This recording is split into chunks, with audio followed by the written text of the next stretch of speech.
What's up, everybody, and welcome to ITG Daily, the show that brings you the hottest in gaming news. I'm Drew, that's Scott.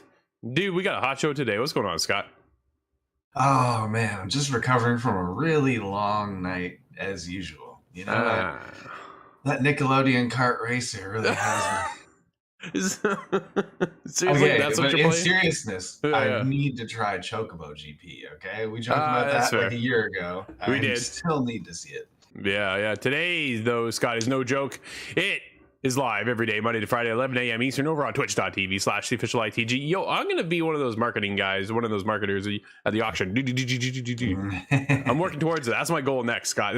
I go from ITG to the auction. That's what happens. But if you can't join us live over on twitch.tv/theofficial ITG, as well as YouTube, hit us up later inside the game.ca, podcast services, and TV streaming networks around the globe. Dude, today's show is an interesting one. Sony claims Microsoft is pushing to make PlayStation like Nintendo. Oh. What? Are you serious? I'm wondering if PlayStation will be like Sega in the next decade, but no. We'll talk about why. God of War Ragnarok is a smash hit, and now Sony's throwing Battlefield under the bus. Dude, it's a wild show today. Let's get going. This is Andy Robinson over at VGC. Sony claims Microsoft's true strategy is to make PlayStation like Nintendo. Sony has claimed, as you can tell, I'm not really buying this. I wonder how Nintendo feels about this statement. Well, that's like they're going, yo. Hey, we're over here. We got nothing to do with you guys. I don't know what you're doing. Leave me out of the conversation, right? It's kind of like sold 200 something million consoles, guys. Get us out of this. Yeah. It's just weird. But yeah, let's get into it. Sony has claimed that Microsoft's true strategy behind its proposed acquisition of Activision Blizzard is to have PlayStation become like Nintendo and not compete in the 18 rated shooter space. Oh, okay. Well, I appreciate that specification. That does make a little bit more sense. I do, but dude, let's get into it a little bit, because the comments were made in a newly published response to the UK regulator, the Competition and Markets Authority decision to expand its investigation into the proposed acquisition. In its 22-page response, Sony Interactive Entertainment alleges that if the deal were to go through, users would leave PlayStation's ecosystem, Microsoft could raise Xbox prices, and independent developers would be harmed in the fallout. Microsoft has yet to raise their console prices. PlayStation has. Just like, yeah, let's take a look at that, because that seems to be a step-by-step list of what Sony has done very recently as well. Yeah, right. So everything they listed that Microsoft could do, PlayStation's just done in the last year. So it's kind of like, what do your argument is kind of backfiring on them in a sense. But as has been the trend with the regulatory back and forth, much of the document focuses on none other than Call of Duty. Of course it does, right? And its perceived harm, Sony claimed that Activision Blizzard deal would cause should the flagship franchise be made exclusive to Xbox. In the one section of a statement, the platform holder singles out comments made by Microsoft that the other platform have prospered without Call of Duty, including Nintendo Switch. In its latest response, Sony says that this claim ignores the facts. SIE argues that Nintendo's strategy is differentiated from PlayStation and Xbox because it doesn't rely on 18 rated shooter franchises, games which it argues Microsoft will have virtual exclusive ownership of should the Activision deal be approved by global regulators. Scott, I get it. Dude, I get where they're coming from, but bring back your Killzone franchise. You do own now Destiny, right? You own Bungie. What's their new IP? It could be a Call of Duty competitor. Dude, Bungie's the creator of Halo. Yeah. Right? Well, go back 20 years ago, and you're right. Halo was the forefront, the leader of FPSs, as far as my understanding goes, from what I remember back then. And Sony kind of struggled to offer competition for that. But the whole market was healthy in that time, I thought. Sure. That's where we get things like Killzone and the like. These so-called Halo killers that never did what they said, but they also contributed to another just hemisphere of FPS shooters. You don't need to be Halo to be an 18-plus shooter, the same as Call of Duty. There are many other options out there. Trust me, I love them all. Well, that's just it. But if you want to compete with Call of Duty, it's going to be hard-pressed to do that, I think, in all honesty. But if one studio, I think, that could do it is one of the creators of Halo is Bungie, because their gun mechanic is like no other. Like the Destiny feels fantastic. It really does. Brad, Medal of Honor is dead. Oh, yeah. That's an EA title, and that is not coming back.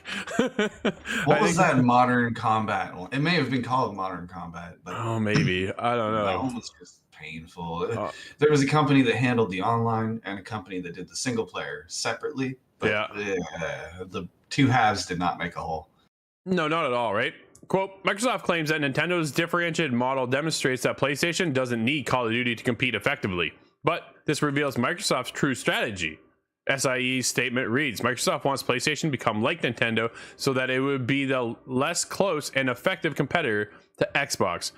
Post-transaction, Xbox would become the one-stop shop for all the best-selling shooter franchises on console. Call of Duty, Halo, Gears of War, Doom, Overwatch, as the decision explains. And it would be free from serious competitive pressure. Scott? I understand the pull to one side. It does leave a bit of a vacuum. It does. On the PlayStation side. But part of me wants to say, if they take that deal, that 10-year deal that has been offered, they have 10 years to figure that out at least. And that's more than enough time to put enough heads together. No, absolutely, right? They can easily, I think, figure it out from there. They are on the rise right now to bring in 10 games of service. Right? They're looking at that model right now. They're expanding that model. But when you take a look at PlayStation's history and their library, like our next topic is God of War and how well that's done with Ragnarok. Dude, they have the best first party lineup, bar none. Like bar none, dude. It is fantastic, right? And you can't miss that. That's really, it's just, how do you can't use that as an oversight, because they are coming out with banger titles right now. If you want to compare that to what Microsoft has for exclusives, dude, like, did you hear the crickets just go through here? Because they don't have anything. Right now they don't have anything. Granted, they're looking more of a service model, right? We always talk about Game Pass and how big of a service that is. I really don't think you'll lose Warzone on PlayStation. I think that's going to be there for years and decades to come. I think they rely on that as being one of their go-to battle royales. Will that fizzle out? That fizzles out if the whole genre fizzles, I think, right? But it's going to be around for a very, very long time. I still feel that Battle Royale is still early in the life cycle. That's not really going to dissipate and just disappear. So that'll be there because it's free to play. And they want to push that on as many platforms as possible. Actually, you made me think now. battle royale subgenre has lasted much longer than the card kind of subgenre that's popped up at almost about the same time. Like You remember Hearthstone that and every stuff? game was getting their Hearthstone. Yeah. I think Gwent became its own. It did. Still is. Yep. Dude, I did you get into Gwent? No, I couldn't do it either. no. No, I tried, but I couldn't do it. Man, I'm so behind on Witcher stuff. Well, good There's news a free is, upgrade coming out, though. If I can grab that game, if I can have that game before it spikes back up to $60. man, oh man, it's gonna, yeah, it's gonna be awesome. But yeah, it continues. The arguments back and forth continue once again, right? I just don't know if it's in the fans' site of, you know, siding with PlayStation. Like, your argument seems just like kind of like, dude, I feel like they're grasping at straws. Yeah. Right?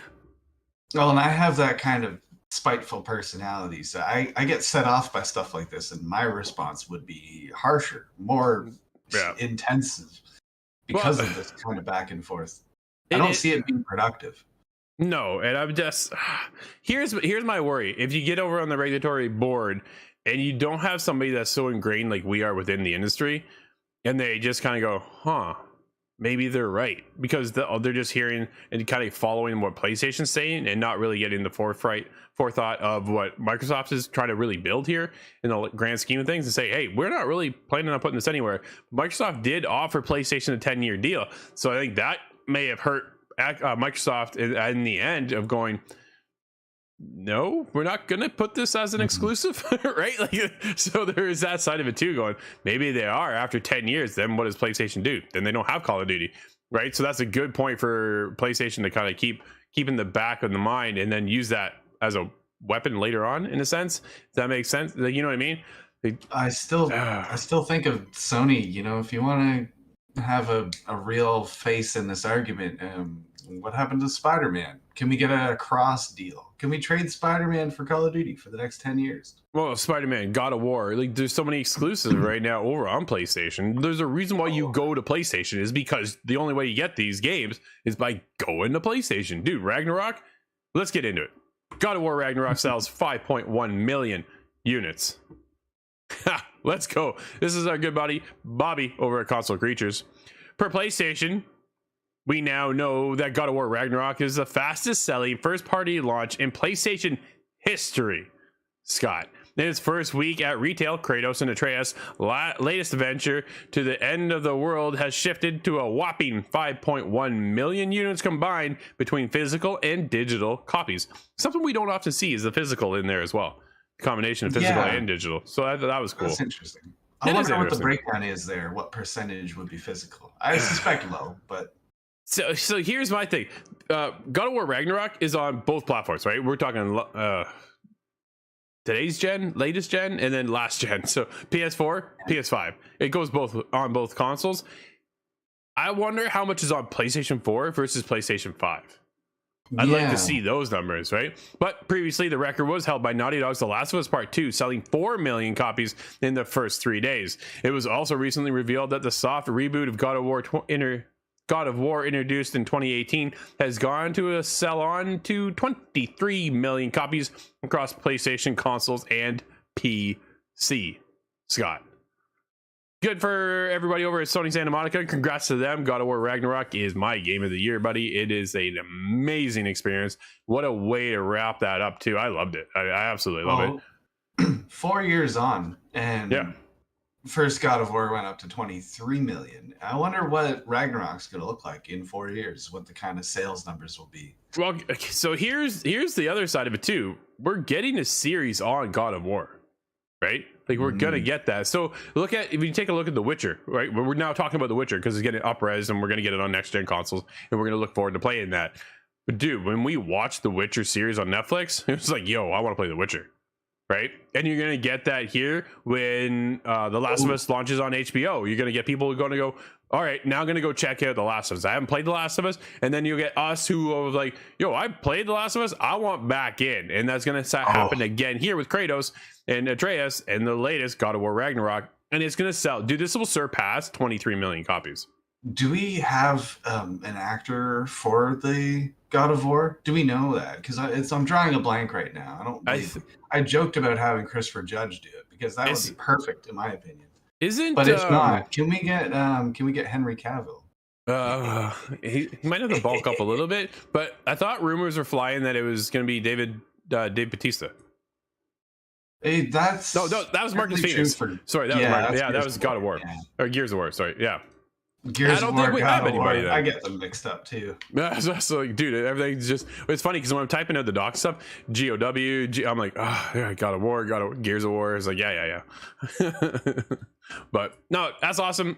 Do love to see it, but I think it will be past the 23 million copies at the end of whenever this kind of generation holds up till. Gears of War is Gears of War 6. Do we know anything about Gears of War 6? I don't think so. No. I don't think there's been any details no, or even an acknowledgement. There's also no expansion plans for God of War Ragnarok either with DLC. Oh no! So no, nothing. Eric, one of the game director, was on Kind of Funny, and he said there are no intentions right now. They put everything into this, and it shows, man. Like it shows that everything is in this game. So. Yeah, I can't. I'm talking to my brother right now as he's playing through it. He's like, yo, I'm here. I'm like, yeah, you still got a long way to go. But he's having a blast. Absolutely loves it. So that's very cool. Dude, let's get into it once again as we're back into the Microsoft Sony battle. Sony throws EA's Battlefield under the bus to make point on Call of Duty. Whatever it takes. This comes from Sammy Baker over at Push Square, or Barker. Sony thinks they can't compete without Call of Duty. That's the long and short of the enormous 20-page document it submitted to the UK government as it seeks to block on Microsoft's proposed buyout of Activision Blizzard. One argument that's been suggested is that PlayStation can't just make its own first-party shooter instead, but the Japanese giant reckons that the series is irreplaceable. It's probably a good moment to point out that Call of Duty Modern Warfare 2 took less than a week to make $1 billion. Well, there is that, Scott. That kind of has something, right? So we don't think Killzone will be posting those kinds of numbers anytime soon. In fact, PlayStation used the example of Battlefield to illustrate its point in regulators. Dude, they're throwing everybody at this, right? Electronic Arts, one of the largest third-party developers after Activision, has tried for many years to produce a rival to Call of Duty with its Battlefield series. The manufacturer wrote, despite the similarities between Call of Duty and Battlefield, and despite EA's track record in developing other successful AAA franchises, such as FIFA, Mass Effect, Need for Speed, and Star Wars Battlefront, the Battlefield franchise cannot keep up. As of August 2021, more than 400 million copies of Call of Duty games have been sold, while Battlefield has sold just 88 million copies. Well, Scott, it's no small number, but it's no 400 million either, right? I get the point they're laying down, but dude, they are pulling everybody and anybody into this to keep Call of Duty. Yeah, I guess they're just trying to say there is no competitor to Call of Duty, and I think that's a fair statement. But well, Battlefield has succeeded and will constantly succeed, in my opinion, by being different than Call of Duty. And although this last release was a huge mess, I expect that to not remain the case for the next title. Well, you think they'll fix this one with Battlefield 2042, or do you think it'll take the next iteration of Battlefield to bring it back to where it belongs? I think it'll take another brand new game. They might save a bit of the sting about this game, but I think that the longtime fans, myself and many others, are never excuse me, are never gonna look at this particular title the same way. It just it has a stain about it, which is unfortunate. But dude, once again, Sony pulling out like everything they can to throw at the regulators to say, hey, look, nothing is as successful as Call of Duty. Like nothing competes with it, really. And their own franchises aren't going to do that. Like Call of Duty just topples over top of Killzone. And they started on PS2 and came, oh man, like it's just not going to happen. I don't know. Like I don't know what else. Man, I don't know. We'll see how it plays out because it's supposed to end in March. And I don't know if it will. I really don't think it will. People once said the same thing about Halo, though. Halo is the top of sci-fi shooters. It's That's an FPS leader, and it's not. Now, granted, it's taken 20 years to reach where it is now. It's not the industry leader that it once was. No, But it has even if it fizzled off. were, is it unfair to slow them down or to hinder that at all in this competitive capitalist market? I don't see it to be fair. I don't think Call of Duty's too successful. We can't allow that to grow or segregate one way or the other. It just seems silly to me. Well, it's one of those things that, like, what's the next game that could overthrow Call of Duty, right? I think it's just a matter of time. What does that? Because for the longest time, CS:GO in the world of esports has been the go-to. Now, dude, Valorant is taking over.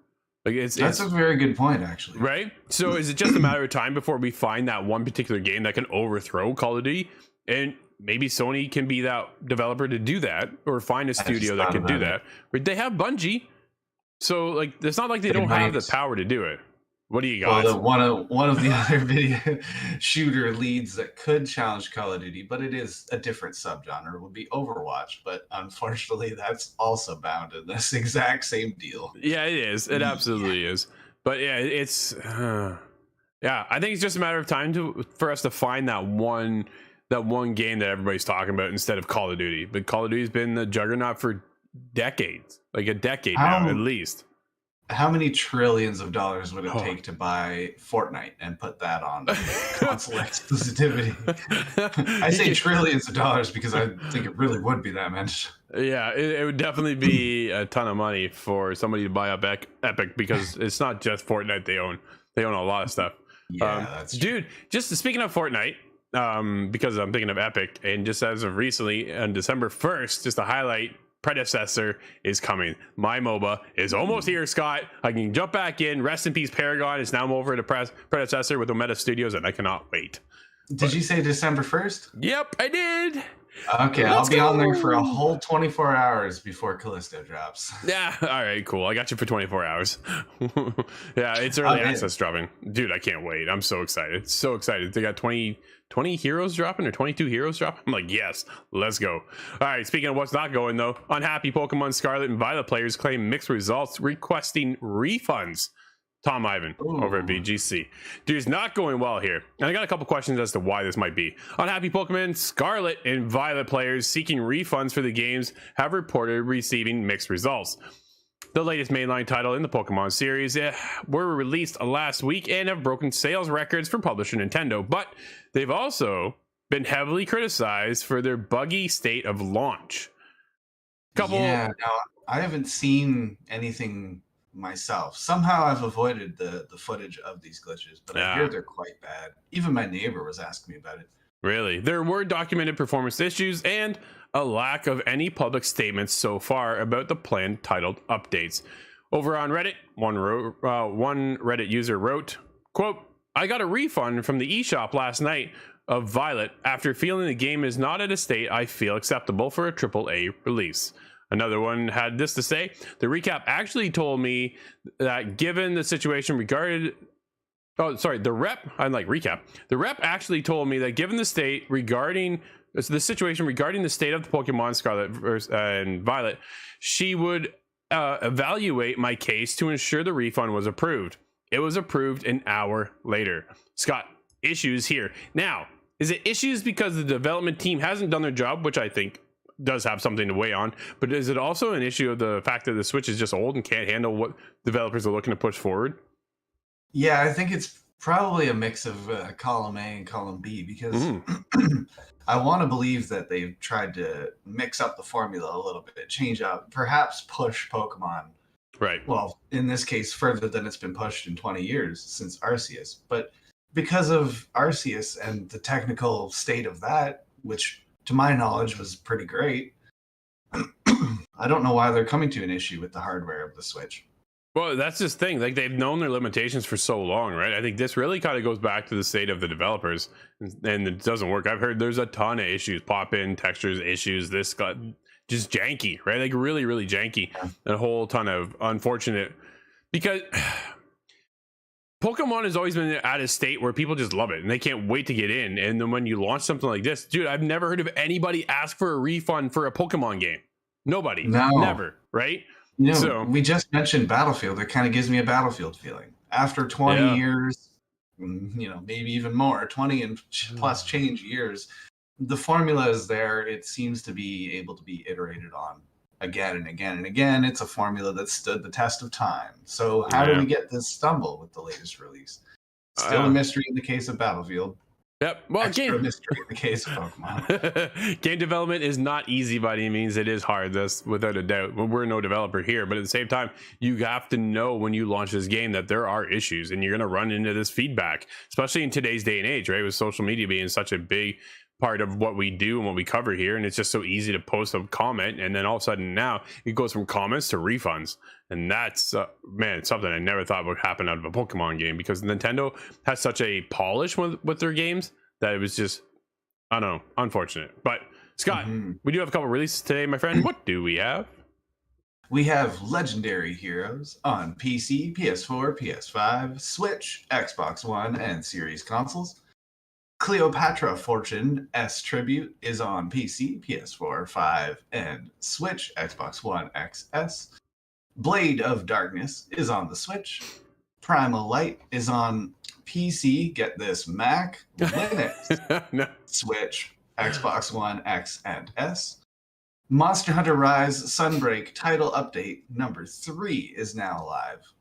And just like that, Scott, that'll wrap up today's show, everybody. Thank you for hanging out with us. And as always, you can join us live on Twitch as well as YouTube. But until tomorrow, everybody, I'm Drew, that's Scott, and we'll see you inside the game.